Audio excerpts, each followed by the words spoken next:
دنیا پہ اور کچھ خسمان اکھاڑا ہو یا نہ ہو، یہ مکھیاں ضرور ہوں گی. خدایا پاک. بسم اللہ الرحمن الرحیم. السلام علیکم پیارے ساتھیوں، welcome back to my channel. امید کرتی ہوں آپ لوگ سب بالکل ٹھیک ٹھاک ہیں، مزے میں ہیں اور اپنی زندگیوں کو خوب انجوائے کر رہے ہیں. جناب ایک تازہ سی چیز آج میرے سننے میں آئی، اور وہ یہ کہ کووڈ کی جو نئی لہر جس کو بولتے ہیں ڈیلٹا ورژن آئی گیس، وہ جو ہے وہ جو جن کو کووڈ کے انجیکشن اور کووڈ کی ویکسین لگ چکی ہے ان کے لیے بھی افیکٹڈ ہے. ٹھیک ہے، ان پہ بھی اس کے افیکٹس ہو رہے ہیں، وہ کیا اس کو کہتے ہیں، اثر انداز ہو رہی ہے. تو پلیز اپنے ماسک ریموو مت کیجیے، اپنے سینیٹائزر کو دور مت پھینکیے، اس کی ابھی آپ کو بہت ضرورت ہے. احتیاط کیجیے، گیدرنگس کو اوائڈ کیجیے، ٹھیک ہے، تاکہ آپ اس سے بچ سکیں. اچھا جناب، تو جس ویڈیو کے بارے میں آج ہم بات کرنے جا رہے ہیں وہ مارکیٹ میں ابھی نئی آئی ہے، محمد علی مرزا انجینئر صاحب کی. ٹھیک ہے، اچھا جی، انجینئر بھائی کی اس ویڈیو کا ٹائٹل ہے منافق کی پہچان، اور کیا نماز نہ پڑھنے والا کافر ہوتا ہے. ٹھیک ہے جناب، تو مل کے اس ویڈیو کو دیکھتے ہیں، پھر اس کے بارے میں اپنی رائے بھی دیں گے، کچھ آپ سے سوال جواب بھی کریں گے. اور اگر ابھی تک آپ لوگوں نے میرے چینل کو سبسکرائب نہیں کیا ہوا تو کائنڈلی میرے چینل کو سبسکرائب کر دیں اور بیل آئیکن کو بھی دبا دیں تاکہ نوٹیفیکیشن آپ تک آ جایا کرے. تو چلیں بڑھتے ہیں آج کی ویڈیو کی طرف. میں نے پہلے بھی کئی دفعہ یہ چیز عرض کی تھی کہ قرآن حکیم میں منافقین کو بھی جو خطاب ہوا ہے نا بعض جگہوں پر، وہ یا ایھا الذین آمنو کے ساتھ ہوا ہے. پھر ہم اس کا ترجمہ کرتے وقت حالات و واقعات اور کانٹیکسٹ کی روشنی میں اس کو یوں پھر ترجمہ کر دیتے ہیں کہ اے وہ لوگو جو ایمان کے دعوے دار ہو. ظاہر ہے کہ کامل الایمان مومنین کو تو یہ خطاب نہیں ہو رہا، یا بعد میں آنے والے نسلی مسلمان جو عقیدے میں کمزوریوں کا شکار ہیں، وہ بھی ایک دعوے دار ہی ہے نا. تو اس کے ثبوت میں کئی ایک آیات ہیں، ان میں سے ایک آیت یہ بھی ہے سورۃ النساء کی آیت نمبر 136. آپ ذرا اس کے الفاظ کے اوپر غور کریں تو ظاہر ہے کہ یہ کامل الایمان مومنین سے یہ بات نہیں کی جا سکتی. کامل الایمان مومنین تو پہلے ہی سر تسلیم خم کیے ہوئے ہیں. یہ جو کمزور عقیدے والے مسلمان ہیں، یا وہ لوگ جو اوپر سے مسلمان ہیں اندر سے منافقین ہیں اور ان پہ اسلام کی سچائی کھل چکی ہے، اس کے باوجود دنیاوی منفعت کی خاطر وہ سامنے نہیں آنا چاہتے اور ڈرتے ہیں پبلک پریشر کی وجہ سے، انہی کو اس طریقے سے خطاب کیا جا سکتا ہے. منافق کا جو ورڈ ہے یہ نفق سے نکلا ہے، اور نفق عربی میں کہتے ہیں سرنگ کو، ٹنل کو. ریل گاڑی کی سرنگ تو ہم نے یہاں دیکھی ہیں، عرب ملکوں میں تو یہاں پہ بھی ابھی بعض جگہ پر کوہاٹ کے پاس ایک ٹنل بنی ہے جو روڈ والے راستے میں. اسی طریقے سے بعض جانور ہیں وہ ٹنل کھودتے ہیں زمین کے اندر، خرگوش ہیں، چوہے ہیں، تاکہ اگر ایک سوراخ کی طرف سے کوئی جانور ان کو شکار کرنے کے لیے آئے تو وہ دوسرے سے نکل جائے. ایسکیپ روٹ ان کے پاس موجود ہوتا ہے. منافق کو منافق اس لیے کہا جاتا ہے کہ اس کے بھی دو رخ ہوتے ہیں، جیسے ایک سرنگ کے دو رخ ہیں. ایک رخ اس کا وہ ہوتا ہے جو مسلمانوں کی طرف ہوتا ہے، ان کو خوش کرتا رہتا ہے ہر وقت. ان کو کہیں پہ اگر پتہ چل جائے یا کہیں پہ خدشہ ہو کہ یہ دو نمبری کر رہا ہے، یہ اندر سے ٹھیک نہیں ہے، تو اس کی وہ چاپلوسی شروع کر دے گا. اور دوسرا رخ اس کا ہوتا ہے کافروں کی طرف، جہاں وہ ان کو تسلی دیتا ہے کہ میں تمہارے ساتھ ہوں، کچھ حالات و واقعات ہیں، کل کو برا وقت آیا تو ہم آپ کے ساتھ کھڑے ہوں گے. اور جب ان پہ برا وقت آتا ہے ان کے ساتھ کھڑے نہیں ہوتے، اور جب مسلمانوں پہ برا وقت آتا ہے وہ ان کے ساتھ کھڑے نہیں ہوتے. منافق بیسیکلی دنیا دار ہوتا ہے، بٹر فیکٹس آف لائف، جو تلخ حقائق ہیں زندگی کے، ان کو وہ فیس نہیں کر سکتا. جو تلخ حقائق کو فیس کر سکے وہ یا کافر ہوتا ہے یا مسلمان ہوتا ہے. اس لیے آپ دیکھ لیں ابو جہل نے اپنے باطل عقیدے کے لیے گردن کٹا دی، عبداللہ ابن ابی اس کے لیے تیار نہیں ہوا کیونکہ وہ منافق تھا، وہ کافر تھا. اسی طریقے سے مسلمانوں میں تو کئی صحابہ ہیں جنہوں نے اپنی جان لوٹائی ہے اللہ کی راہ کے اندر. تو اس لیے منافق جو ہیں اللہ کے نزدیک کافروں سے بھی بدتر ہے. کافر پھر بھی کسی بنیاد پہ کھڑا ہے، غلط نظریے پہ ہی صحیح، لیکن ایک جگہ کھڑا تو ہے نا. اور کافر مسلمانوں کے لیے زیادہ خطرناک نہیں ہوتا. کیوں؟ اس لیے کہ اس کا کفر عیاں ہے. منافق اس لیے ہمارے لیے نقصان دہ ہوتا ہے، اہل ایمان کے لیے، مسلمانوں کے لیے، کہ وہ اوپر سے مسلمان ہے، لوگ اسے مسلمانوں کی طرح ٹریٹ کر رہے ہیں اور اندر سے وہ جڑیں کاٹ رہے ہیں. آج کی ڈیٹ میں ہم کسی کو منافق کہہ نہیں سکتے. آج کی ڈیٹ میں اگر کوئی شخص کمزوری ایمان کا شکار ہے، اس کی حرکتیں میں نظر آئی ہیں، ہم زیادہ سے زیادہ اسے یہ کہہ سکتے ہیں کہ یہ کمزور عقیدے والا مسلمان ہے. کیوں؟ وہی کا سلسلہ ختم ہو چکا ہے. دل کی کیفیت تو اللہ ہی بتا سکتا ہے نا. دیکھنے میں تو دونوں چیزیں ایک جیسی نظر آ رہی ہیں آپ کو، ایک کمزور عقیدے والا مسلمان اور دوسری طرف منافق. اس کی بھی حرکتیں وہی ہیں، اس کی بھی حرکتیں وہی ہیں. اب یہ کون ڈیسائیڈ کرے گا کہ یہ دنیا داری کی وجہ سے کر رہا ہے یا واقعی اندر سے یہ اسلام کا دشمن ہے؟ وہی کے بغیر تو آپ اس کو ڈیفائن کر ہی نہیں سکتے.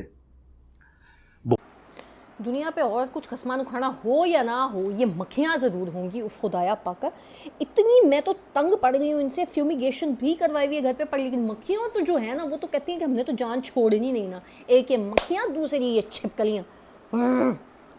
بخاری اور مسلم دونوں میں حدیث ہے کہ منافق کی 4 نشانیاں ہیں. نمبر 1، بات کرے گا تو جھوٹ بولے گا. نمبر 2، عہد کرے گا تو وعدہ خلافی کرے گا. نمبر 3، امانت رکھی جائے گی تو خیانت کر دے گا. اور نمبر 4، جب کبھی معاملہ ہوگا، جھگڑا ہوگا تو وہ گالی گلوچ کے اوپر اتر آئے گا. اب مجھے بتائیں ان 4 میں سے کون سی ایسی نشانی ہے، کوئی ایک نشانی جو کوئی مسلمان دنیا میں دعویٰ کر سکے کہ میرے ساتھ کبھی ایسا نہیں ہوا، الا ماشاء اللہ. اور نبی علیہ السلام فرمایا جس میں 4 پائی جائیں وہ پکا منافق، جس میں 1 پائی جائے وہ منافقت کے اوپر، ایک شاخ کے اوپر تو ہے. بات کرے، جھوٹ بولے. جھوٹ اس وقت دنیا میں کس قوم کا ترہ امتیاز بنا ہوا ہے؟ وعدہ کرے، وعدہ خلافی کرے. وعدہ خلافی کس قوم کا ترہ امتیاز بنا ہوا ہے؟ امانت رکھی جائے، خیانت کر دے. ہمارے جو حکمران ہیں یہ جب حلف اٹھاتے ہیں میں آئین پاکستان کا وفادار رہوں گا، اور سارے فراڈ یہ لوگ کر رہے ہوتے ہیں، چاہے وہ پولیٹیکل لیڈرز ہوں، چاہے وہ ریاستی اداروں کے لوگ ہوں، آئین کے ساتھ غداری کرتے ہیں. تو امانت رکھی جی، خیانت کر دی. اور جب جھگڑا ہو تو گالی گلوچ پہ اترے. تو گالی گلوچ تو تکیہ کلام بنا ہوا ہے. لیکن ہم ان سب لوگوں کو منافق نہیں کہتے. ہم کہتے ہیں کہ یہ عملاً منافق ہے. عقیدے میں ہمارا حسن ظن ہے کہ مسلمان ہی ہوں گے، اعمال ان کے منافقین والے ہیں. لیکن ہم انہیں منافق نہیں کہیں گے. یہ ان کو کہا جاتا ہے، اس کی ٹرم جو ڈیوائز کی جاتی ہے وہ ہے عملی منافق، اور دوسرا ہوتا ہے اعتقادی منافق. اعتقادی منافق نبی علیہ السلام کے زمانے میں تھے، جو وحی کے ذریعے بتا دیا گیا، عبداللہ ابن ابی یا اس کے ساتھی. آج تو ہم کسی کو نہیں کہہ سکتے کہ یہ منافق ہے. ہاں عملاً کہہ سکتے ہیں کہ یہ عملاً نفاق والا ایٹیچیوڈ اس میں پایا جاتا ہے. ہو سکتا ہے عقیدے میں بھی کئی ہمارے ساتھ منافقین ہوں، ہمیں پتہ نہیں ہے. کئی امام مسجد اور خطیب اور مفتیاء پاکستان میں نہیں پکڑے گئے جن کے ختنے بھی نہیں ہوئے تھے، وہ را کے ایجنٹ تھے. ان کی خاطر تو کتنے لوگوں نے عوام الناس سے جھگڑے بھی کیے ہوں گے مفتی صاحب کی عزت افزائی کے لیے، کہ جی آپ کو مفتی صاحب سے بات کرنے کی تمیز نہیں ہے. اور پتہ یہ بعد میں چلا کہ مفتی صاحب کے تو ختنے ہی نہیں ہوئے ہوئے، یعنی وہ ہندو تھے، مسلمان بنے ہوئے تھے اوپر سے. تو وہ آج کی ڈیٹ میں جب تک ایون ختنے بھی چیک ہو جائیں پھر بھی وہ کنفرم نہیں ہے، ختنے کرا کے بھی آ سکتا ہے کوئی ایجنٹ. تو آج کی ڈیٹ میں آپ یہی کہیں گے کہ عملاً منافق ہے. یہ اعتقاداً تو ہم نہیں کہہ سکتے. عملاً تو مسلمان بھی کافر بھی ہو سکتا ہے. ایک عملی کافر ہے، ایک اعتقادی کافر ہے. اعتقادی کافر جس طرح ہم کہتے ہیں ہندو ہیں، عیسائی ہیں، بدھسٹ ہیں، یہودی ہیں، یہ سب. لیکن عملاً کافر تو قرآن حکیم میں اللہ تعالیٰ نے فرمایا وَأَقِيمُوا الصَّلَاةَ وَلَا تَكُونُوا مِنَ الْمُشْرِكِينَ، اور نماز کو قائم رکھو اور مشرکین میں شامل نہ ہو جانا. اور صحیح مسلم میں 246 نمبر حدیث ہے، بندے کے کفر اور ایمان، شرک اور ایمان کے درمیان فرق نماز ہے۔ جو نماز نہیں پڑھتا وہ عملاً کافر ہے۔ کیوں؟ اس کا عمل کافروں والا ہے، وہ کافر ہوتا ہے جو نماز نہیں پڑھتا، مسلمان تو نماز نہیں چھوڑتا۔ جامعہ ترمذی میں شقیق تابعی کا قول ہے کہ صحابہ کرام علیہم رضوان تارک الصلاح کے علاوہ کسی کی تکفیر نہیں کرتے تھے، جو نماز نہیں پڑھتا تھا اسے وہ کافر سمجھتے تھے۔ یہ کتنا سینسٹیو ایشو ہے، لیکن آج کی ڈیٹ میں جو کلمہ پڑھ رہا ہے اب ہم اسے کافر نہیں کہہ سکتے چاہے وہ نماز نہ بھی پڑھتا ہو، ہم یہی کہیں گے سستی کی وجہ سے نہیں کر رہا۔ اب اللہ کی مرضی اسے معاف کرے یا نہ کرے یہ تو اللہ کی مرضی ہے، ہم تو نہیں ڈیسائیڈ کر سکتے آخرت کا معاملہ، لیکن اسے بتائیں گے بھائی عملاً تم کافر ہو، تمہارا عمل کفر والا ہے۔ اللہ کی مرضی کسی کو چھوڑ دے کسی کو پکڑ لے، وہ اللہ کی مرضی ہے۔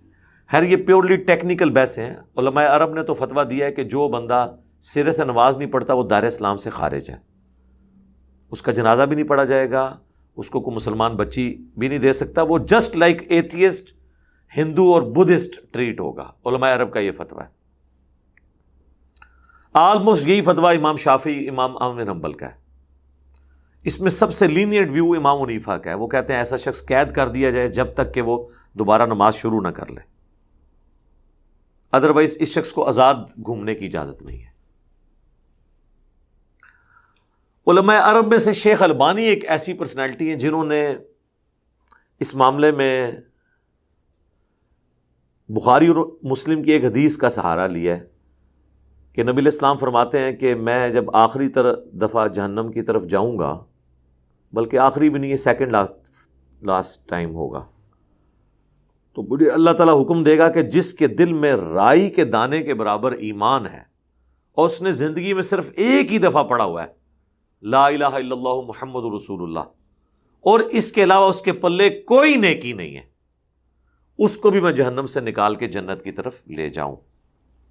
اب یہ حدیث بخاری مسلم دونوں میں ہے، تو شیخ البانی کا موقف اس حدیث کی بنیاد پہ یہ ہے کہ اگر کوئی شخص صرف کلمہ پڑھتا ہے اور اس کے پلے اس کے علاوہ کوئی نیکی نہیں، یعنی نہ اس نے نماز کبھی پڑھی، نہ کبھی روزہ رکھا، نہ کوئی اور نیکی کا کام، الٹیمیٹلی وہ بھی جہنم سے نکال دیا جائے گا کلمے کی برکت سے۔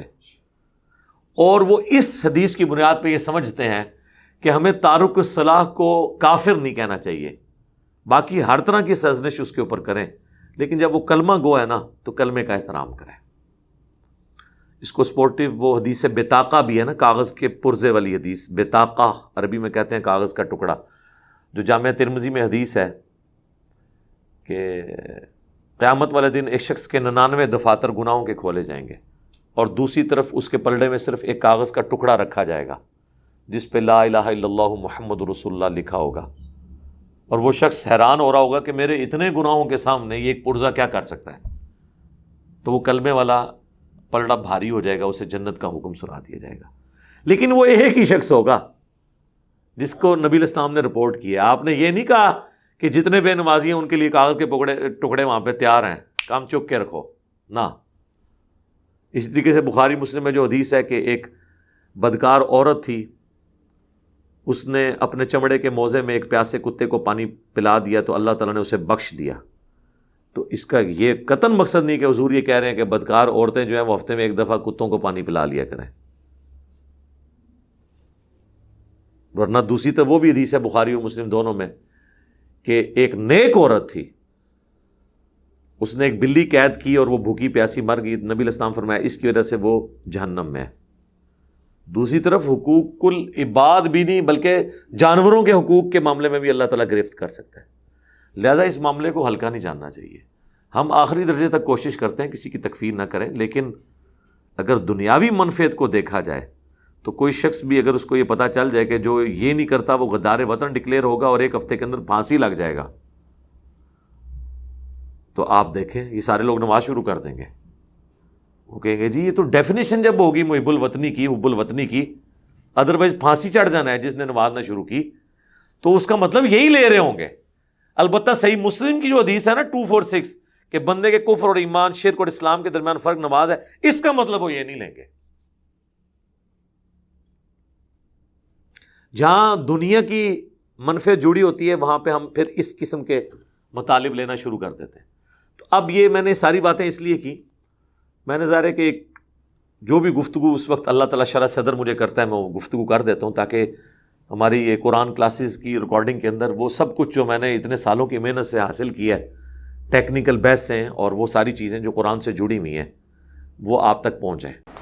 جی تو پیارے ساتھیو، امید کرتی ہوں کہ آپ کو ویڈیو اچھی لگی ہوگی، اچھی لگے تو please give it a thumbs up, ٹھیک ہے؟ تو جناب بات کرتے ہیں تھوڑی سی اس بارے میں کہ نماز پڑھنے والا کافر ہے کہ نہیں ہے۔ اچھا، بات تو آپ لوگوں کو انجینئر بھائی کی زبانی کلیئر ہو گئی ہوئی ہے۔ جو میرا کانسیپٹ ہے وہ یہ ہے، جو میرا ماننا ہے وہ یہ ہے کہ آپ اپنی لائف میں، ہم لوگ اتنے مگن رہتے ہیں، اتنے سارے ہم لوگ کام کرتے ہیں، تو ایک نماز میں بہت زیادہ ٹائم نہیں لگتا، ٹھیک ہے؟ 5 منٹ 10 منٹ 7 منٹ، ٹھیک ہے؟ اس سے زیادہ وقت نہیں لگتا نماز پڑھنے میں۔ تو کوشش کیا کریں، ایک تھوڑی سی عشاء کی نماز ہوتی ہے جو تھوڑی سی لمبی ہوتی ہے، لینتھی ہوتی ہے، لیکن وہ بھی بہت سکون انسان کو بخشتی ہے اگر آپ اس کے یوزڈ ٹو ہو جائیں، اگر آپ اس کے عادی ہو جائیں۔ تو کوشش کریں، میں ہمیشہ جس کو بھی اس بات کی ترغیب دیتی ہوں یا نصیحت کرتی ہوں، ایڈوائز کرتی ہوں، تو میں اس کو ایک ہی بات کہتی ہوں کہ ٹرائی ٹو ڈو اٹ، ٹھیک ہے؟ میں کبھی بھی یہ نہیں کہتی کہ بھائی 5 وقت کی اٹھو اور نماز پڑھو اور پڑھنا شروع کر دو۔ میں کہتی ہوں کہ یار آپ کو جتنی ملے نمازیں، آپ اپنے دل میں ایک دفعہ تحیہ تو کریں کہ آپ نے نماز پڑھنی ہے، ٹھیک ہے؟ پھر اس کے بعد آپ کو اللہ پاک ایک نماز کی توفیق دے، آپ کو 2 کی توفیق دے، آہستہ آہستہ جب آپ دل سے نماز کی طرف راغب ہوں گے، جب آپ دل سے نماز پڑھنے کی کوشش کریں گے، تو آپ کا دل نماز میں خود بخود لگنے لگ جاتا ہے اور آپ آہستہ آہستہ پراپر 5 وقت کے نمازی بن جاتے ہیں۔ بلکہ 5 وقت کے نمازی کے ساتھ ساتھ اکثر تو ماشاءاللہ میں کہتی ہوں اللہ ایسے لوگوں کو نظر بد سے بچائے اور ہمیں بھی اس طرح کی توفیق عطا فرمائے کہ اکثر لوگ تو تہجد گزار بھی ہوتے ہیں، ماشاءاللہ کہنی چاہیے، اور ایسے لوگوں پہ بہت رشک ہوتا ہے۔ مجھے بہت خوشی ہوتی ہے مجھے ایسے لوگوں پہ کہ جو اللہ کی عبادت اتنی کرتے ہیں اور اتنا اللہ پاک کو یاد رکھتے ہیں۔ اللہ پاک ہمیں بھی سچا اور پکا مسلمان بننے کی توفیق عطا فرمائے۔ میرے تمام بہن بھائی جو سن رہے ہیں مجھے، جو دیکھ رہے ہیں، میری آپ سے بھی یہی درخواست ہے کہ چاہے 1 ہو 2 ہو، جتنی بھی آپ کو نمازیں ملتی ہیں، اگر آپ مصروفیت کی وجہ سے 5 وقت کی نماز ادا نہیں کر پاتے، ایک فجر کی نماز، دوسری عشاء کی نماز، تو آپ یقیناً گھر پہ ہی ہوتے ہیں اس ٹائم پہ، تو اس کو اپنا معمول بنا لیں، اور باقی بھی انشاءاللہ اللہ پاک آپ کو توفیق عطا فرمائے گا سجدہ کرنے کی اور نماز پڑھنے کی۔ ٹھیک ہے جناب، تو مجھے آج کے لیے دیں اجازت، پھر ملیں گے انشاءاللہ۔ اللہ حافظ۔